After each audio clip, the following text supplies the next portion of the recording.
topic I'm going to be refuting today is that the FIFA World Cup is hurting countries rather than helping them. The claim I will be refuting today addresses three main points. First, the qualifications to have a World Cup.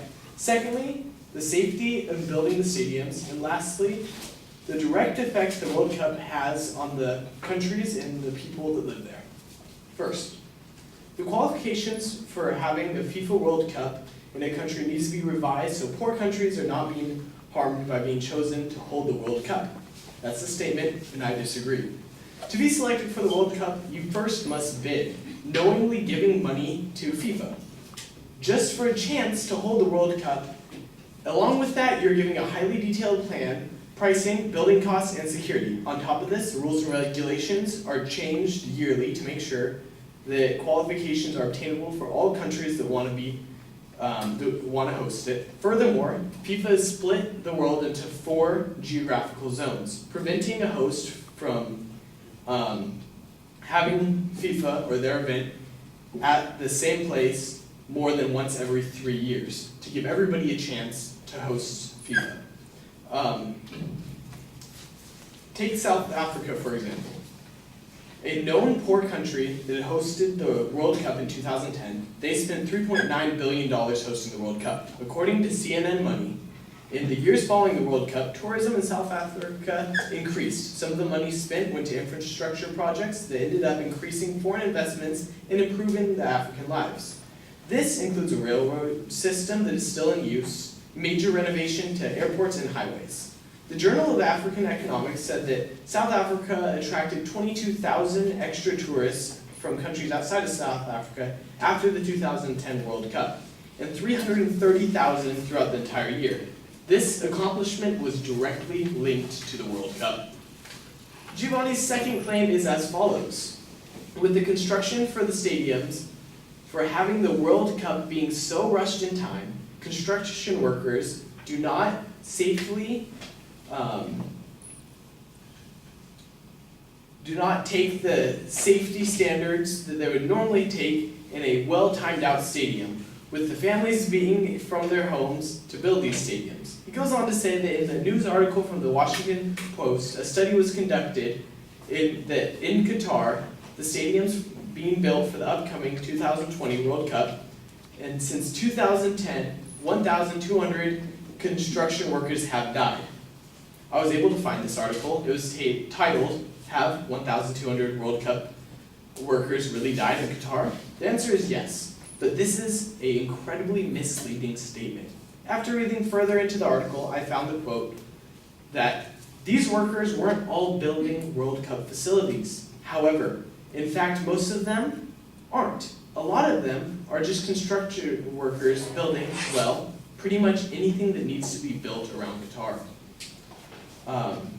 Johan Fori, an economics professor at Stellenbosch University in South Africa, said, "It's all because of the World Cup. The World Cup is very good at creating a deadline for infrastructure and spending that might have occurred only in the medium to long term." According to the article written by Owen Gibson and Pete Patson, most construction workers in Qatar are migrant workers and there has been a long history of unsafe working conditions in Qatar. Nepal's government is actually in dispute with Qatar over poor working conditions conditions being that a vast number of Qatar's workers are from Nepal. This has been going on for many years, and it's not just because of the preparation for the World Cup. The World Cup has put Qatar on the national spotlight and revealed inhumane conditions that were already occurring for the workers. Thanks to the World Cup being held in this nation, the needless deaths are now under scrutiny. Qatar is being forced to change the workers' conditions. And if the World Cup had not been held in Qatar, these deaths would not be under investigation. So the opposite happened from what he said. His third claim is that having to make stadiums, venues, and hotels from the World Cup takes a lot of money, and most poor countries do not have that type of financial means to build these things, so they're put billions of dollars into debt. If a country does not have the financial means to pay for a multi-billion-dollar event, simple math would conclude that If a country puts millions of dollars into an event, then they'd be in debt. So why would a country still do that? According to Bleacher Report, which is a world-famous sports website, Brazil's population was explicitly told that all the money that would be spent on stadiums would be private, leaving public funds for much-needed infrastructure projects.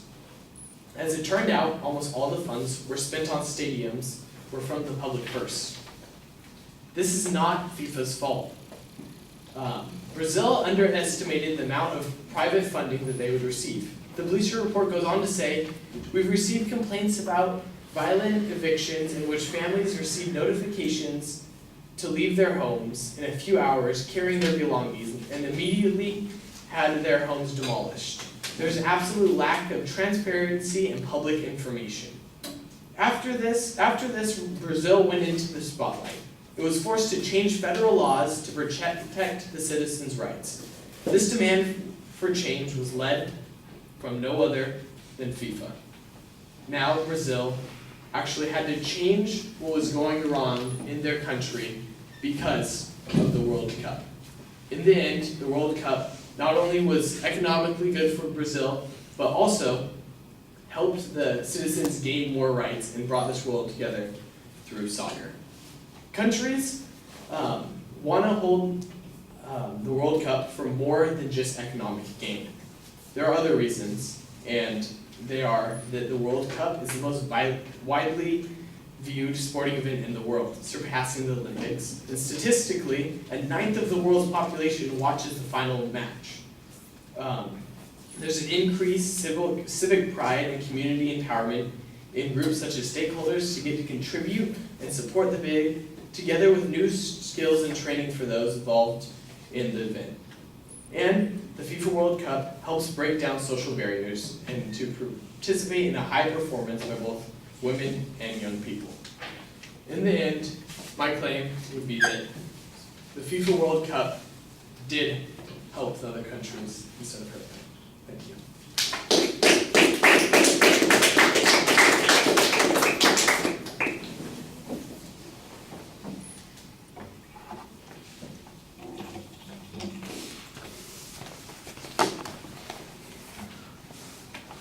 All right, everybody's going to bat for FIFA tonight. Good news. The secondary claims are laid out pretty clearly. You signpost everything well. I thought that you kind of made some of the arguments that would have been appropriate on the second and third point on the first point, but I did like the idea of providing a context for FIFA's process. That I like, for instance, the argument about the geographic zones. I assume that that means that the World Cup has to rotate throughout those geographic zones, and that's one of the things that is the premise of selecting the different countries that are going to be hosting it. The South Africa example, I think, is a good counterpoint to that point, and I think, like I said, that probably fits more under the second point than it does the first point, but you do have a distinct example there that you cite pretty well.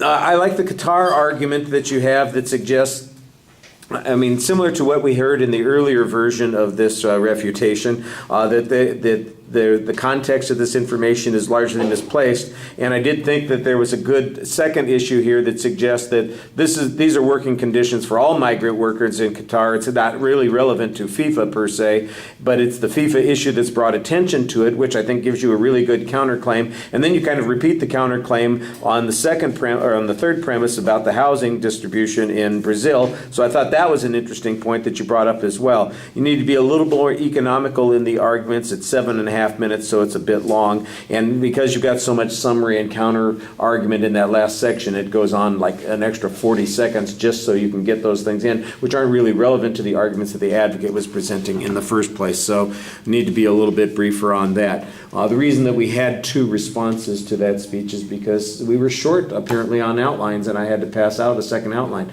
I don't know how the math works. It makes no sense to me. If 27 outlines come in and I distribute 27 outlines, why is it that we're short? Somewhere along the line, somebody either didn't turn in an outline or somebody took 2. You don't need 2. All right, thank you.